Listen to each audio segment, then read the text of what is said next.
नमस्कार मु संग्राम किशोर परिड़ा आपण समस्त को मोर एक नूतन कविता को स्वागत जनाऊँगी। मोर कवितार शीर्षक अमर सुबास। हे विद्वानी विप्लवी विस्मय वीर विश्वनेता सुभाष। हे विद्वानी विप्लवी विस्मय वीर विश्वनेता सुभाष। भारत स्वाधीनता संग्राम तुम्हें स्वाभिमानी साहसी श्रेष्ठ पुरुष। जानिले देश जनता विश्व नर नारी तुम त्याग बलिदान वीरत्वर वाणी।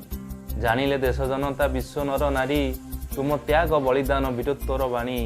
हेले स्वल्प संक्षिप्त सीमित करी इतिहास लेखागला तुम स्वर्णिम कहानी। पवन को किए बांधिबा पारिब सत्य को बा किए लुचाई पारिब। बदलुची देश नीति और नियति सेथिपाई नुआ भारतर नुआ इतिहास गुंजरित आज तुम अक्षय कीरति। किए कुहे दुर्घटना मृत्युर कारण आउ किए कुहे क्षमता पिपासु निज स्वार्थ सिद्धि जी थाउ थाउ गोपन करी बंदी। जी थाउ थाउ गोपन करी बंदी दोष देवाकू घोड़ाई दुनिया आगरे भिआइले नुआ फंदी। हेले जना नाही प्रकृत कारण जहा तुमे एका जान। आज मध्य रहस्य रे तुम मृत्यु गाथा।